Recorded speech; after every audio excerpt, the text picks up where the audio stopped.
কিন্তু আমার কলবের সাথে মাওলার সাথে আমার একটা সম্পর্ক আছে।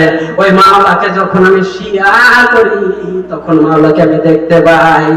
আমি দেখি আমার মাওলা আমার দিকে তাকায় আছে। আমি কিভাবে জঙ্গলের ভিতর যাই কিন্তু মানুষ নাই, কিন্তু আমার রব্বুল আলামিন কিন্তু আমাকে দেখতেছে। চিৎকার মেরে বলেন সুবহানাল্লাহ। সাল্লি আলা সাইয়্যিদিনা মাওলানা মুহাম্মাদ ওয়া আলা আলি সাইয়্যিদিনা মাওলানা মুহাম্মাদ। সেজদায় পড়ে কাঁদবেন নবীজি হাসরের ময়দানে। আমার সাথে পড়েন, সেজদায় পড়ে কাঁদবেন নবীজি, উম্মত বলে যারে যার মাফ করে দেন মাবুদ আল্লাহ। উম্মত আমার গুনাহগার জোরে আল্লাহুম্মা সাল্লি আলা সাইয়্যিদিনা মাওলানা মুহাম্মাদ ওয়া আলা আলি সাইয়্যিদিনা মাওলানা। আরো জোরে পড়তে হবে, আল্লাহুম্মা সাল্লি আলা সাইয়্যিদিনা মাওলানা মুহাম্মাদ ওয়া আলা আলি সাইয়্যিদিনা মাওলানা মুহাম্মাদ। আমার আল্লাহ যদি দিতরে পাখা আমি উড়ে যাইতাম মদিনা। পাখা নাই তো যাই কেমনে, তবু যে মন যেতে চাই জোরে আল্লাহুম্মা সাল্লি আলা সাইয়্যিদিনা মাওলানা মুহাম্মাদ ওয়া আলা আলি সাইয়্যিদিনা মাওলানা মুহাম্মাদ। আরো মহব্বতে পড়ে আল্লাহুম্মা সাল্লি আলা সাইয়্যিদিনা একসাথে মাওলানা মুহাম্মদ। মহব্বতে আরো জোরে সরে পড়ে আল্লাহুম্মা সাল্লি আলা সাইয়্যিদিনা মাওলানা মুহাম্মদ ওয়া আলা আলি সাইয়্যিদিনা মাওলানা। সবাই একটু জিকির করে লা ইলাহা ইল্লাল্লাহ, লা ইলাহা ইল্লাল্লাহ, জোরে লা ইলাহা ইল্লাল্লাহ। ধাক্কাটা ধরে দিতে হবে যাতে কলব থেকে শয়তান বিদায় হয়। ইল্লাল্লাহ, জোরে লা একসাথে লা ইলাহা ইল্লাল্লাহ, লা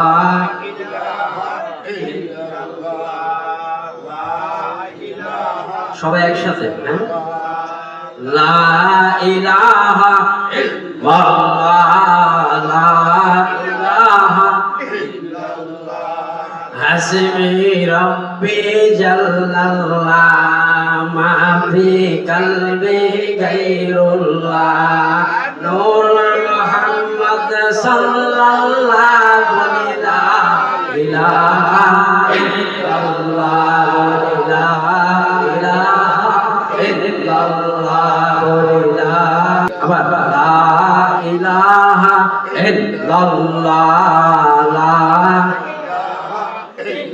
এবার আমরা ইসমে জাতের জিকির করব আল্লাহ আল্লাহ আল্লাহ আল্লাহ আল্লাহ আল্লাহ আল্লাহ আল্লাহ আল্লাহ আল্লাহ আল্লাহ আল্লাহ তুই আমারে ডাক রে বান্দা তুই আমারে ডাক ডাকেন আল্লাহ আল্লাহ আল্লাহ আল্লাহ আল্লাহ আল্লাহ তুই আমারে ডাক রে বান্দা তুই আমারে ডাক আল্লাহ আল্লাহ আল্লাহ আল্লাহ মন বহরিয়া ডাকে আমায় মন বহরিয়া ডাকে আমায় গুনাহ পাবে মাফ তুই আমারে ডাক রে বান্দা তুই আমারে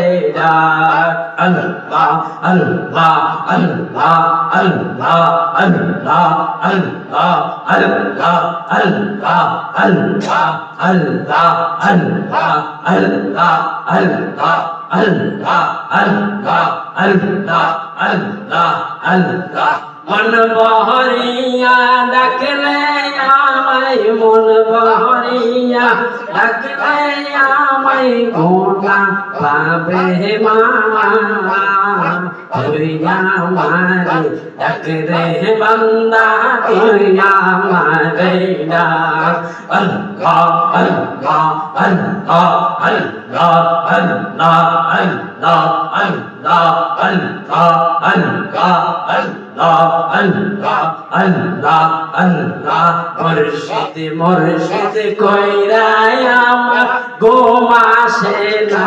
নয়নে মুর্শিদ মুর্শিদ কইরা আমার গোমাসে না নয়নে আমারে বলিবা মুর্শিদ কেমনে আল্লাহ আল্লাহ আল্লাহ আল্লাহ মুর্শিদ প্রেমে এত যে মধু আমারে কইরাছে জাদু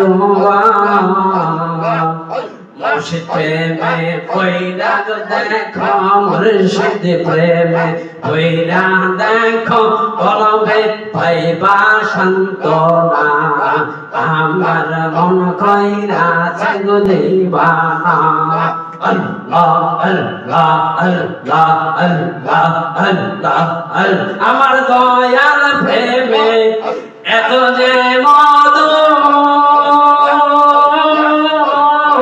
আমারে কইরাছে জাদু গো আল্লাহ আল্লাহ আল্লাহ আমার মুর্শিদ প্রেমে এত যে মধু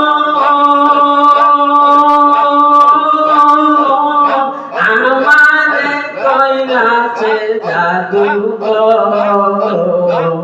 মুর্শিদ প্রেমে কইরা দেখো তোমরা মুর্শিদ প্রেমে কইরা দেখো মনে পাইবা সান্তনা আমার মন কইরাছে গো দিবানা আল্লাহ আল্লাহ আল্লাহ আল্লাহ আল্লাহ আল্লাহ আল্লাহ আল্লাহ লা ইলাহা ইল্লাল্লাহু মুহাম্মাদুর রাসূলুল্লাহ জোরে বলি সাল্লাল্লাহু আলাইহি ওয়াসাল্লাম আলহামদুলিল্লাহ আল্লাহ পাকের দরবারে লাখো কোটি শুকর যে রব্বুল আলামিন আমাদেরকে জান্নাতের বাগানে আসার মতো তৌফিক এনায়েত করেছেন সেই মনিবের দরবারে আসল কালেমা পাকের শুকর আদায় করব আমরা বলবো আলহামদুলিল্লাহ আরো জোরে বলি আলহামদুলিল্লাহ নবীজি বলেছেন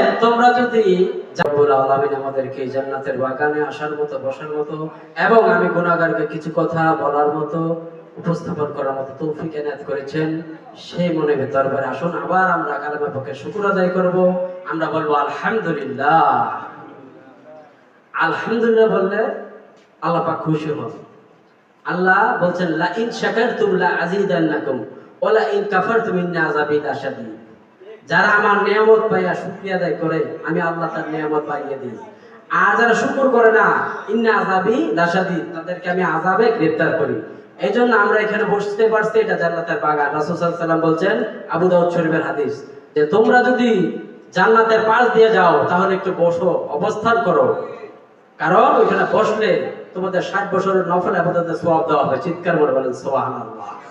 আমরা যে এখানে বসেছি, এখানে বসলে লাভ কি জানেন? 60 বছর নফল ইবাদত করলে যে সওয়াব, একটা জান্নাতের বাগানে বসলে সেই সওয়াব, চিন্তায় বলেন সুবহানাল্লাহ।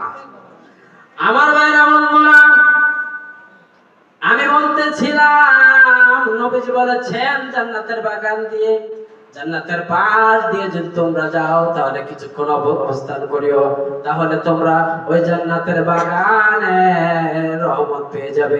চিৎকার মেরে বলেন সুবহানাল্লাহ। আউলিয়া আল্লাহি লা খাউফুন আলাইহিম ওয়ালা হুম ইয়াহজানুন। খুব মনোযোগ সহকারে শুনুন। আমার আল্লাহ বলেন, আলা ইন্না আউলিয়া আল্লাহি লা খাউফুন আলাইহিম ওয়ালা হুম ইয়াহজানুন।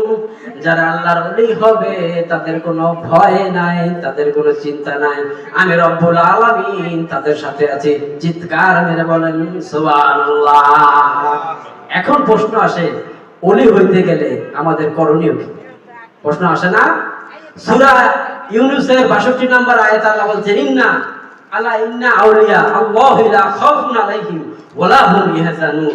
যারা আল্লাহর ওলি হবে তাদের কোনো ভয় নেই, তাদের কোনো চিন্তা নাই। এটা সূরা ইউনূসের 62 নম্বর আয়াত। আর 63 নম্বর আয়াতে আল্লাহ কি বলছেন? আল্লাযিনা আমানু ওয়া কানু ইয়াতাত্তাকুন। যারা ওলি হইতে চাও তাদের ভিতরে দুইটা জিনিস থাকতে হবে। সূরা ইউনূসের 63 নম্বর আয়াত। 65 নম্বর আয়াতে আল্লাহ বলছেন যারা ওলি হবে তাদের কোনো ভয় নাই। আর 63 নম্বর আয়াতে আল্লাহ বলছেন আল্লাযিনা আমানু ওয়া কানু ইয়াতাত্তাকুন। যারা আল্লাহর ওলি হতে চাও তোমাদের ভিতরে দুইটা বৈশিষ্ট্য আসতে হবে।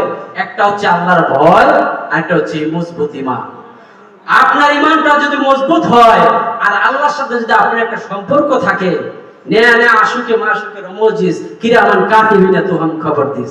আশিক আর মাশুকের সাথে যদি প্রেম হয়ে যায়, এই ভয়, এই ভয়টা এটাকে বলে তাকওয়া। এটাকে কি বলে? তাকওয়া। আল্লাযিনা আমানু ওয়া কানু ইয়াতাত্তাকুন। আল্লাহর তাকওয়া, আল্লাহর ভয়, আল্লাহর প্রতি যে ভয়টা, এটা অন্তরে স্থাপন করতে হবে। আর কি করতে হবে? ঈমানদার হতে হবে, মজবুত ঈমানদার। আর আল্লাহর সাথে সম্পর্ক স্থাপন করতে হবে। এই দুইটা জিনিস যদি কারোর ভিতরে পাওয়া যায়, সে আল্লাহর ওলি হতে পারবে। চিৎকার করে বলেন সুবহানাল্লাহ। আমার ভাইরা বন্ধুরা, আমার আলা ইন্না আউলিয়া আল্লাহি লা খাউফুন আলাইহিম ওয়ালা হুম ইয়াহজানুন। যারা আল্লাহর ওলি হবে তাদের কোনো ভয় নাই, তাদের কোনো চিন্তা নাই, আমি রব্বুল আলামিন তাদের সাথে আছি। চিৎকার মেরে বলেন সুবহানাল্লাহ। এখন প্রশ্ন আসে, ওলি হইতে গেলে আমাদের করণীয় কি? প্রশ্ন আসে না? সূরা ইউনূসের 62 নম্বর আয়াতে আল্লাহ বলছেন, ইন্না আউলিয়া আল্লাহি লা খাউফুন আলাইহিম ওয়ালা হুম ইয়াহজানুন। যারা আল্লাহর ওলি হবে তাদের কোনো ভয় নেই, তাদের কোনো চিন্তা নাই। এটা সূরা ইউনূসের 62 নম্বর আয়াত। আর 63 নম্বর আয়াতে আল্লাহ কি বলছেন? আল্লাযিনা আমানু ওয়া কানু ইয়াতাত্তাকুন। যারা ওলি হইতে চাও তাদের ভিতরে দুইটা জিনিস থাকতে হবে। সূরা ইউনূসের 63 নম্বর আয়াত। 65 নম্বর আয়াতে আল্লাহ বলছেন যারা ওলি হবে তাদের কোনো ভয় নাই। আর 63 নম্বর আয়াতে আল্লাহ বলছেন আল্লাযিনা আমানু ওয়া কানু ইয়াতাত্তাকুন। যারা আল্লাহর ওলি হতে চাও তোমাদের ভিতরে দুইটা বৈশিষ্ট্য আসতে হবে। একটা হচ্ছে আল্লাহর ভয়, আর একটা হচ্ছে মজবুত ঈমান। আপনার ঈমানটা যদি মজবুত হয় আর আল্লাহর সাথে যদি আপনার একটা সম্পর্ক থাকে, নেয়া নেয়া আশুকে মাশুকে রমজিস কিরামান কাতিবিনা তুহাম খবর দিস। আশিক আর মাশুকের সাথে যদি প্রেম হয়ে যায়, এই ভয়, এই ভয়টা এটাকে বলে তাকওয়া। এটাকে কি বলে? তাকওয়া। আল্লাযিনা আমানু ওয়া কানু ইয়াতাত্তাকুন। আল্লাহর তাকওয়া, আল্লাহর ভয়, আল্লাহর প্রতি যে ভয়টা, এটা অন্তরে স্থাপন করতে হবে। আর কি করতে হবে? ঈমানদার হতে হবে, মজবুত ঈমানদার। আর আল্লাহর সাথে সম্পর্ক স্থাপন করতে হবে। এই দুইটা জিনিস যদি কারোর ভিতরে পাওয়া যায়, সে আল্লাহর ওলি হতে পারবে। চিৎকার করে বলেন সুবহানাল্লাহ। আমার ভাইরা বন্ধুরা, আমার রব্বুল আলামিন বলেন আল্লাযিনা আমানু ওয়া কানু ইয়াতাত্তাকুন। তোমরা যদি ওলি হতে চাও, মজবুত ঈমানদার বানাও, তোমার ঈমানকে মজবুত করো আর আল্লাহর সাথে একটা সম্পর্ক করো। সবসময় মনে রাখতে হবে আমাকে কেউ দেখে না, কিন্তু আমার মালিক আমাকে দেখতে আছে। আল্লাহর প্রতি যদি ভয় বাড়াইতে পারেন, তাকওয়া বাড়াইতে পারেন, তাহলে আপনি আল্লাহর ওলি হতে পারবেন। একটা উদাহরণ দেই, সুন্দর বুঝে আসবে। একজন পীর সাহেব 4 জন মুরিদ। একজন পীর সাহেবের কয়জন মুরিদ? 4 জন। আমার সাথে একটু কথা বলেন, এটা আলোচনা মজা পাওয়া যায় না। একজন পীর সাহেবের 4 জন মুরিদ। কয়জন মুরিদ? 4 জন মুরিদ। পীর সাহেবের কাছে আছে 12 12 3 12 কত? 48 বছর। একজন পীর সাহেবের কাছে 4 জন মুরিদ কয় বছর করে? 12 বছর করে 4 12 কত? 48 বছর আছে। এখন পীর সাহেব 4 জনের তার 4টা মোরগ দিছে, নাও তোমাদের আজকে ঈমানের পরীক্ষা হবে। আল্লাহর সাথে তোমার কতটুকু প্রেম হয়েছে। 12 বছর আমার কাছে থেকেছো। আল্লাহর ওলিরা কিন্তু ঈমানের পরীক্ষা নেয় না? 12 বছর একটা মুরিদ থাকলো, তার প্রতি আল্লাহর কতটুকু সম্পর্ক স্থাপন হচ্ছে, এটা কিন্তু পরীক্ষা নেয়। পরীক্ষা নেয় না? দেখবেন বছরে একবার একটা পরীক্ষা নেয়। আর যারা সত্যিকারের পীর আলেম, যারা হক্কানি আলেম, তারা এরকম পরীক্ষাগুলো নেবে। আমি বলতেছিলাম একজন মুরিদের কয়জন? একজন পীর সাহেবের কয়জন মুরিদ? 4 জন মুরিদ। 4 জন মুরিদকে 12 12 3 12 4 12 48 বছর তাদেরকে কি দিছে? সোহবত দিছে, শিখাইছে, পড়াশোনা করাইছে। এখন বলতেছে যাও এই 4টা মোরগ দিলাম, জবাই করে নিয়ে আসো, কিন্তু শর্ত হচ্ছে কেউ যাতে না দেখে। শর্ত কি? কেউ যাতে না দেখে। 4 মুরিদ 4 স্থানে চলে গেল, কেউ জঙ্গলে, কেউ পানির নিচে, কেউ মাটির নিচে, কেউ অন্ধকারে, সবাই চলে গেল। তখন 3 জন মুরিদ জবাই করতে পারছে, কিন্তু 1 জন মুরিদ জবাই করতে পারে না। 3 জন মুরিদ পীর সাহেবের কাছে হাজির, হুজুর আমরা এই যে জবাই করছি, কেউ দেখে না, অন্ধকারে, পানির নিচে, মাটির নিচে জবাই করছি, কিন্তু কেউ দেখে নাই। কিন্তু একজন পীর সাহেব বলল, একজন মুরিদ বলতো যে আমি তো জবাই করতে পারিনি, আমিও জবাই করতে পারি। তখন পীর সাহেব বলল কেন জবাই করতে পারো নাই? পীর সাহেব বললেন কেন তুমি জবাই করতে পারো না? সেই মুরিদ উত্তর দিল, হুজুর আপনি শর্ত দিয়েছেন কি কেউ যাতে না দেখে। আমি যখন জঙ্গলে চলে যাই কোনো মানুষ নাই, কিন্তু আমার কলবের সাথে মাওলার সাথে আমার একটা সম্পর্ক আছে। ওই মাওলাকে যখন আমি শিয়ার করি তখন মাওলাকে আমি দেখতে পাই। আমি দেখি আমার মাওলা আমার দিকে তাকায় আছে। আমি কিভাবে জঙ্গলের ভিতর যাই কিন্তু মানুষ নাই, কিন্তু আমার রব্বুল আলামিন কিন্তু আমাকে দেখতেছে। চিৎকার মেরে বলেন সুবহানাল্লাহ। এই মালিকের সাথে সম্পর্ক যত পর্যন্ত করতে না পারবেন, তাহলে আপনার ইবাদত, বন্দেগী, নামাজ, রোজা কোনো কাজে আসবে না। ইবাদত হচ্ছে মালিকের সাথে সম্পর্ক স্থাপন করা। চিৎকার বলেন সুবহানাল্লাহ। এই জন্য আমার ভাইরা বন্ধুরা, রব্বুল আলামিনের সাথে স্থাপন করতে হবে, সম্পর্ক করতে হবে। কিভাবে? জিকিরের মাধ্যমে, নামাজের মাধ্যমে, ইবাদতের মাধ্যমে ইনশাআল্লাহ। তাই আমি আলোচনা দীর্ঘায়িত করব না, কয়েকটা কথা বলে শেষ করে দেব ইনশাআল্লাহ। আবার ঈশার নামাজের সময় হয়ে যাবে। আমাদের করণীয় হচ্ছে 1 নম্বর হচ্ছে আলা ইন্না আউলিয়া আল্লাহি লা খাউফুন আলাইহিম ওয়ালা হুম ইয়াহজানুন। যারা আল্লাহর ওলি হবে তাদের কোনো ভয় নাই, চিন্তা নাই। আর আল্লাহর ওলি হতে গেলে 2টা বৈশিষ্ট্য থাকতে হবে। এক হচ্ছে মজবুত ঈমান, আরেকটা হচ্ছে আল্লাহর প্রতি ভয়।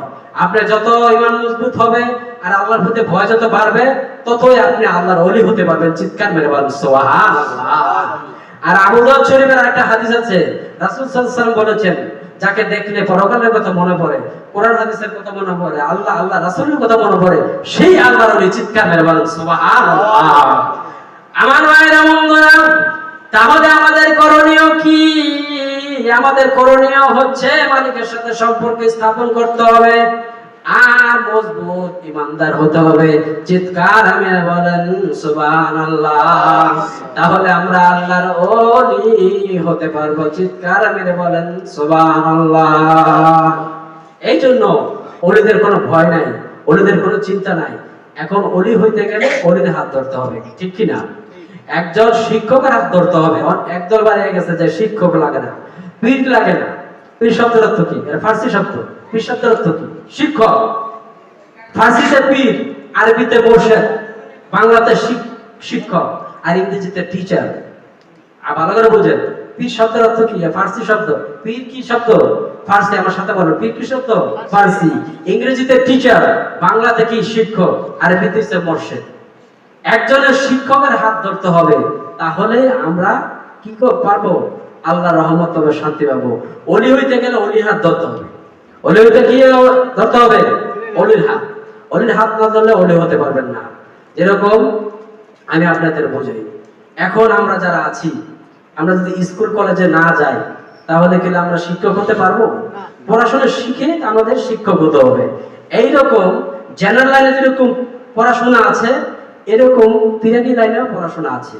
এটা কামের পীরের হাত ধরে এটা শিখতে হবে। শরীয়ত, তরিকত, হাকিকত, মারফত, নকশবন্দিয়া, মুজাদ্দিদিয়া, চিশতিয়া, কাদরিয়া, সব জায়গায় তো চারটা। আরজ কুরসি, লৌহে কালাম, সব চারটা দিয়ে কিন্তু বানানো হয়েছে। হিসাব করলে সবই চারটা, যদি আপনি হিসাবে বসেন আর কি। আপনি দুনিয়াতে যদি হিসাব করে থাকেন, আপনার জীবন জন্ম থেকে মৃত্যু পর্যন্ত দুনিয়াতে যদি হিসাব করে মিলা যেতে পারেন, হাসরের ময়দানে কোনো হিসাব নাই। হাসরের ময়দানে কি কোনো হিসাব নাই? দুনিয়াতে আপনি হিসাব মিলিয়ে যাইতে হবে।